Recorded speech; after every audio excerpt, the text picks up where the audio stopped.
Hi guys, I thought I would do something a little different today rather than just uploading videos of me performing kata or hitting the bag.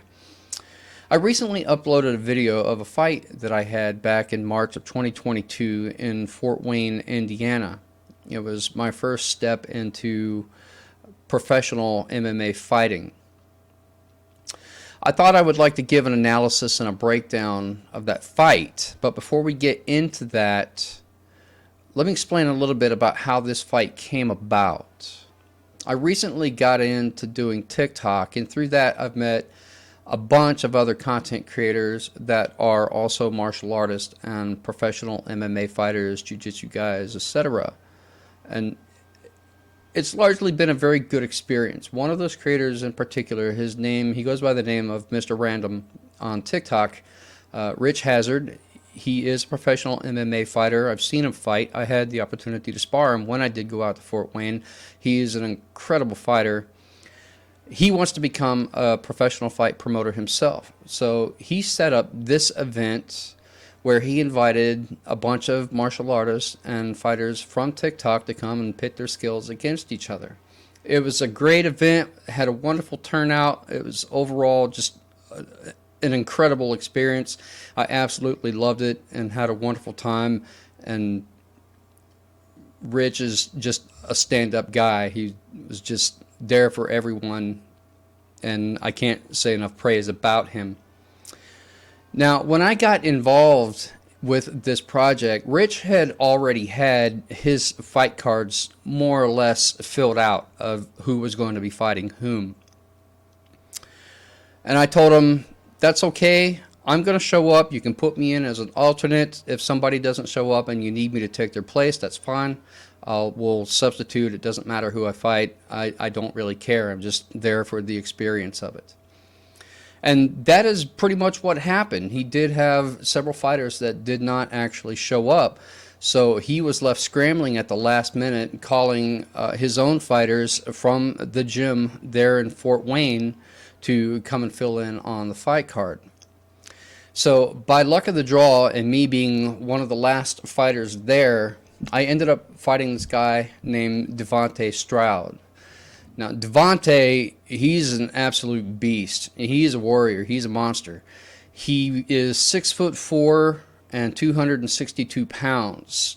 So he was about 8 inches taller than me. I'm 5'7", and I weighed in at 200 pounds.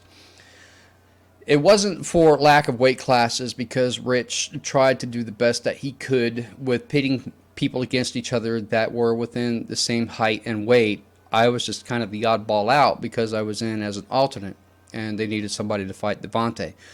And that was fine. Devontae was also 25 years old, so he was half my age. I'm 50 now.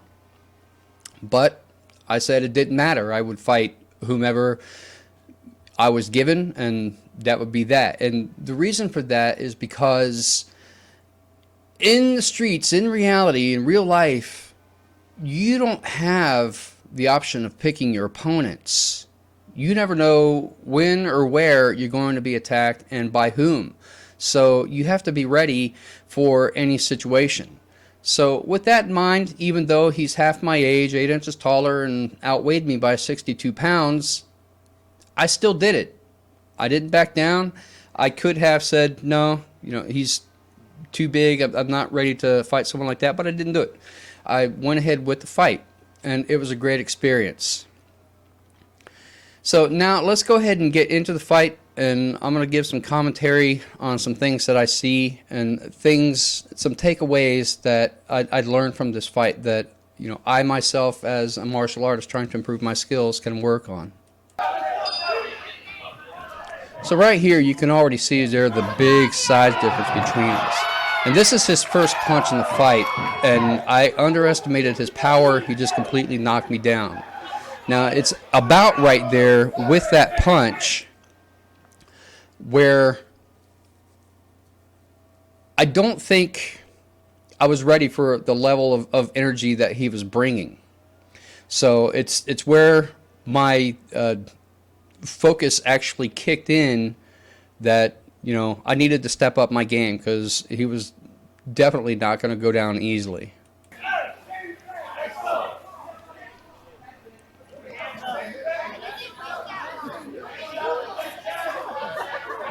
Oh, and I should also mention that before the fight, I did actually talk to Devontae, and he did not want to wear headgear, but I did want to wear headgear, and I think that's actually the thing that saved me in this fight was the fact that I was wearing headgear. Otherwise, he probably would have just knocked me out with that first punch, and the fight would have been over, and that would have been it. My day would have been done. So I'm glad that I did choose to wear headgear because he hits hard.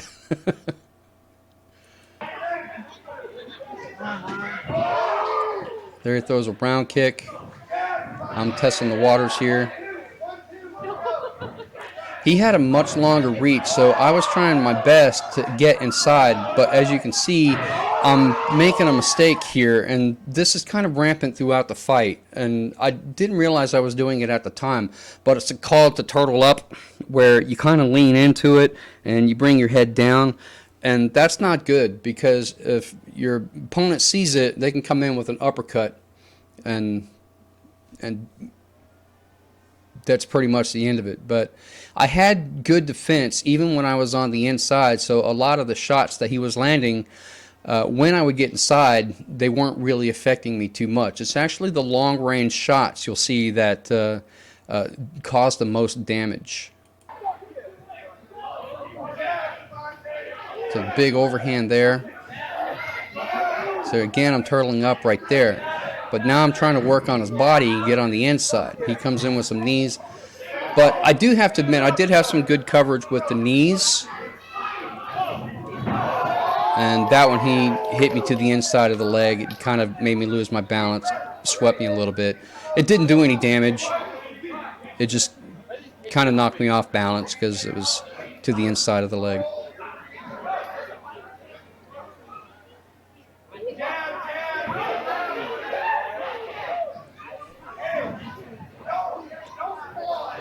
I do feel like I had good movement in this fight because I did work the ring and I tried not to get caught up in a corner.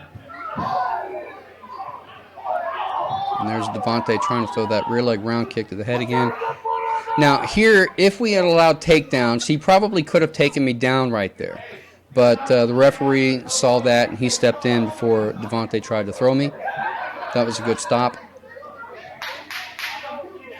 Now, right there, you'll hear the click of the 10-second warning. I could not hear that over the audience when I was in the ring. So I never heard that clacker the entire time to let me know that there was only 10 seconds left. I didn't know that the round was over until either I heard the bell or the referee pulled us apart. Again, low kick to the leg. Another punch, but I blocked it. That's the end of round one. Let me get a little more volume here. Let's go, Let's go! Put your hands up! There, I got him in the belly with a kick.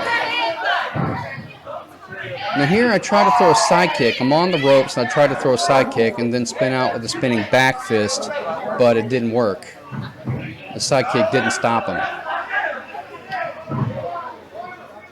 Devontae's got some good kicks for a big dude. And there's another heavy-handed hit. That one caught me as well. I think that's actually the last time that he knocks me down in this fight. I didn't get up nearly as quick on that one as I did on the first one.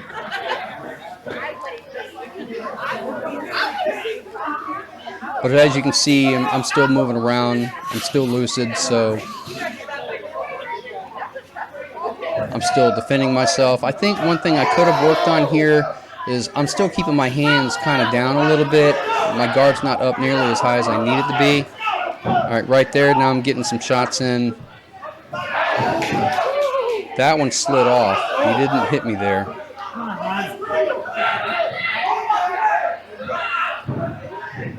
And there I try to duck out and get out. There we go. He hit me and my headgear spun around. So I was trying to readjust it and still taking hits. And then I think the referee saw it there and tried to straighten it up for me.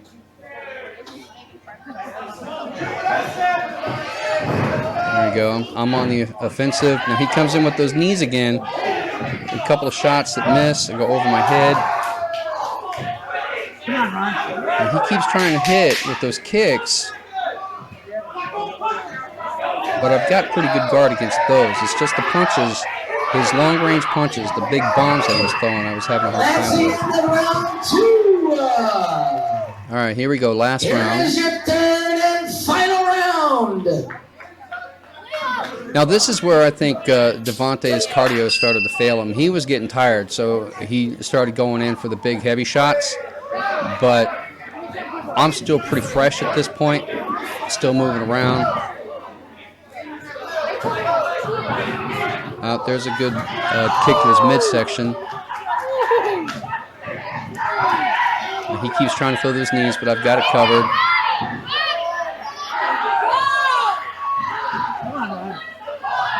Right there, Random was my corner man, Rich. He threw the towel in right at that point, and I didn't know it.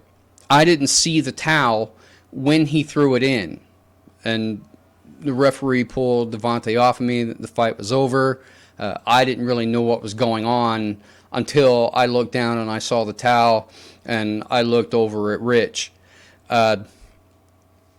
When I was in the corner like that and I was turtled up, I was actually just ready to ride that fight out, because at that point it didn't really matter to me if I continued taking hits, because he wasn't really doing all that much damage to me when we were in close.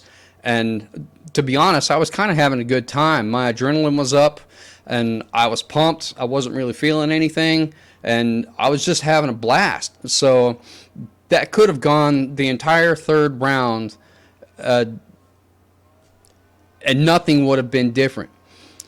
I don't disagree with the stoppage, though, because that's precisely the point. Nothing would have been different. I would have just been riding out the round, taking punches. And why do that if it is a possible safety issue? So Rich made a good call, threw in the towel when he did, saved me from a further beating, because the outcome would have still been the same. Let's face it. Devante had the power, and he just basically overpowered me throughout the fight. But that being said, I feel like I actually put up a pretty good fight throughout these 3 rounds, because I managed to go, basically the entire 3 rounds. I didn't get knocked out. I got knocked down, but I didn't get knocked out. Like the song says, I get knocked down, but I get up again. You're never going to keep me down. And that's kind of how I felt about this fight. And then, of course, just to play it out. And you see, I'm still walking normally here. I'm still fresh. If we had gone a 4th round, I'd have been fine. I could have easily have kept going at this point, And Devante comes over to shake my hand. Just absolute, totally humble fighter. Had great sportsmanship. Definitely no flies on him. And I know I did speak to Devante after the fight was over, and he said that he's looking to make this, a thing for him. He wants to become a professional MMA fighter, and I think that he could absolutely, positively do it. And let me tell you, if he does, I'm going to be right on the Devante train. I'm going to be his #1 fan, and I will definitely root for him.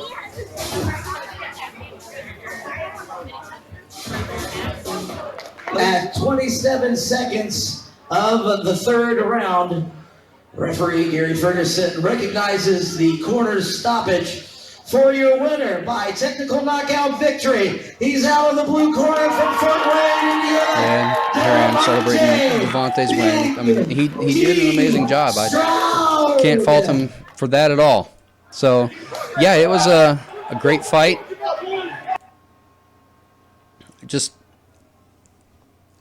excellent fight all around. But why did I even do it to begin with? A couple of reasons. One, because I am 50 years old. I'm not currently training anywhere, just on my own in my basement, the basement dojo, as I call it. I hardly ever get a chance to spar with people, to fight with people, to actually hone the skills that I need to hone. So for me, it's a lot about the heavy bag and just practicing drills on my own with no real outlet to improve them in the ring. So it was an opportunity for me to pressure test myself. And that is entirely the reason that I did it. And in that regard, I think it was absolutely successful. It accomplished exactly what I set out to do. I wanted to be pressure tested and see how I would stack up against a much bigger opponent than myself. And I did that. So a couple of things that I see that I need to work on, because I'm not really working on myself and I don't have a coach to tell me the things that I need to improve upon. I need to work on not turtling up. But I started thinking about that, why that is the case.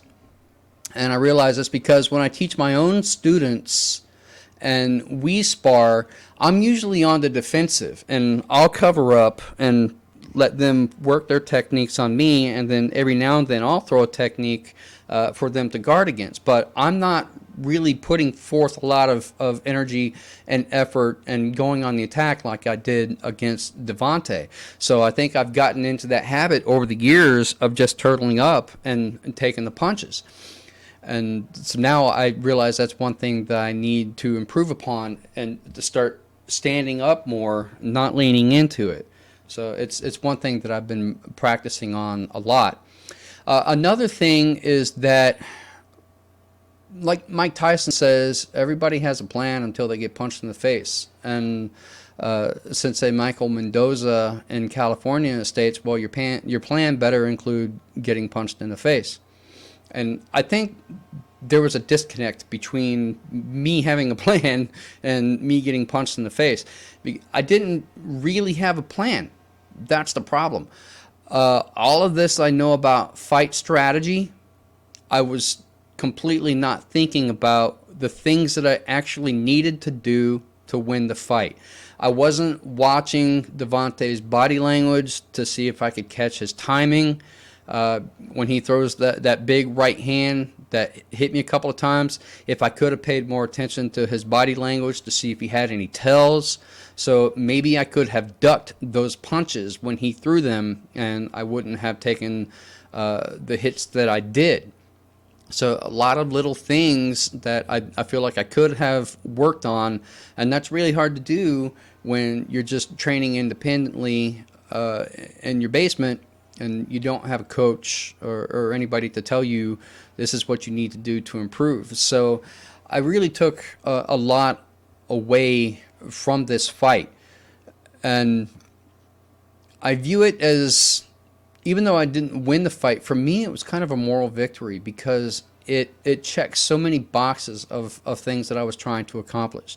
One, I actually got to do a professional MMA fight and mark that off my bucket list. That's cool. Two, I found out, how I would fare against someone who's much bigger and stronger and half my age, and I think I did a pretty good job holding my own against that. And I think a lot of that is just because of the experience that I do have. A more amateur fighter, someone younger that might not be as trained, they probably would not have lasted for as long as they did against Devontae. And that's not, knocking anybody. That's just stating a fact that's a probability. Even though I'm twice Devontae's age, I think it's because of my experience that I was able to actually go toe-to-toe with him for those 3 rounds. So all in all, I felt like, yes, this was an incredible experience, a very good fight. I lost the fight, but I am totally not ashamed of that, because in my mind, I gained so much more by this loss than I think I would have gained if I had won the fight. So thank you for watching, ladies and gentlemen. And if you like this video, please let me know. And if you have any comments, please feel free to leave them down below. If you like this kind of format, let me know, and I'll be happy to do more of them in the future. Until next time, thanks for watching.